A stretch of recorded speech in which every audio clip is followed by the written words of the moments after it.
has been on MTV, and he's a regular at the UCB Theater. Please give a gigantic round of applause for Harry Terjanian. Yeah. Thank you, man. No, I'm with someone now. It's going good, and that scares me. Like, that's how messed up my life is. It's going well, and I'm frightened by that. I didn't realize nobody explains the rules of a relationship to you. Like, nobody tells you that most of your time in any relationship is going to be spent fighting about stupid shit. Like, I took my girlfriend to like one of those traveling county fairs, and then I wouldn't get on, I wouldn't get on the Ferris wheel because I'm afraid of heights. So she does the most logical thing. She starts calling me a pussy. And she's like, how come you won't go on that? You'll fly on a plane. Okay, that's different, okay? First of all, okay, I know that the plane wasn't assembled by some traveling high school dropout wearing an AC/DC t-shirt. Okay? There's a difference. I don't want to die from a loose bolt because Arlo rushed his job because he had to go smoke pot with the bearded lady. That's not the way I want to go out. Death, I mean, I'm not ashamed to say, like, I'm afraid of death.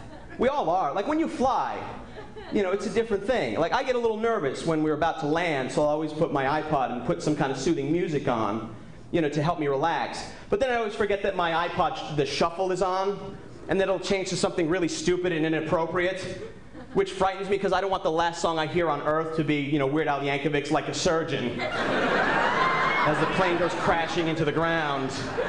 It's the last angelic sounds of the, accordion. We're all afraid when we fly. Let's be honest. That's like one of the few times that people really get religious. Like, even if you're not religious at all, flying will make you religious. You'll get really close to God real quick. Even people like me, like, you try to make that like half-assed attempt, to connect to God right before you get on the plane, sort of like a religious booty call. You haven't spoken in a while, like, listen, God, I know we haven't spoken in a bit, but, I was just about to get on a plane. I thought maybe we could hook up, Like, oh, come on, don't be that way, baby. I was thinking of you the whole time. Sometimes I wonder if I need therapy. I really do. I do wonder if I'm going crazy sometimes. I do. It's just by nature. You have to wonder if you're going crazy. But then I realize, like, I can't be going crazy because crazy people never ask themselves that. Like the guy wearing a clown mask and jerking off into a phone book. He's never going to stop and go, you know what? Maybe it's me. Maybe I'm the one with the problem. Somehow craziness is drawn towards me. I don't know what it is. Living in New York, that brings out, like, there's some aspect of it, like, wherever I go, crazy people come to me. Like, it just, no matter where I am. One time, like last week, I saw a guy walking down the street. He had a boombox, and he was shouting, I'm selling mixtapes of tribal drums and bagpipes mashed together. And I was like, wow, tribal drums and bagpipes. I can't imagine two worse sounds that I wouldn't want to hear together. Maybe the sound of my mother being raped and Jamiroquai. Maybe that. I'm constantly surrounded by craziness wherever I go, and I don't know what it is about me. I had my breakfast ruined by a drag queen one time, and this drag queen comes in, and she was just being loud and yelling. And here's the thing, and I realized what might have bothered me is Shim wasn't a good drag queen. She wasn't a good-looking drag queen. That's what bothered me about it. Like, because I had this catharsis, like, am I homophobic? No. She wasn't a good-looking drag queen. Weighed like over 250 pounds. There should be a limit to being a drag queen. You can't be taller than 6 foot or weigh more than 200 pounds. That's it. The police should come and snatch your wig at that point.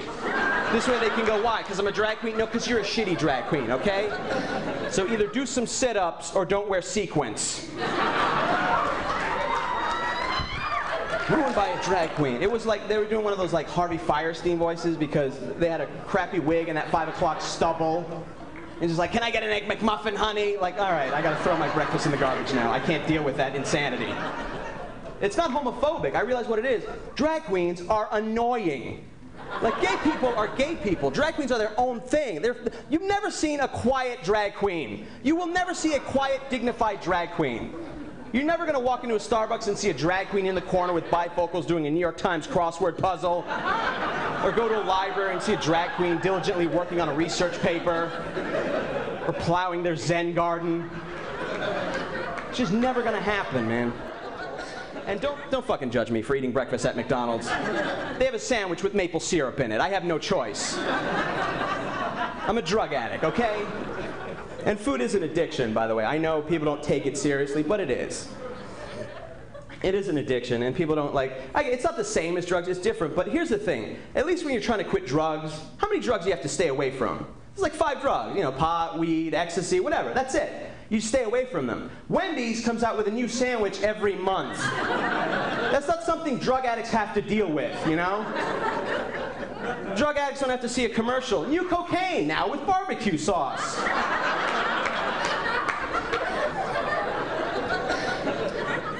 That's my addiction, and it's real, okay? Because the last time I tried to diet like really hard, and I said, you know what, that's it, I'm gonna take care of myself, I'm taking care of myself. My girlfriend helped me. We went through the apartment, we threw out all the junk food. Anything that was enjoyable and brought me happiness had to go.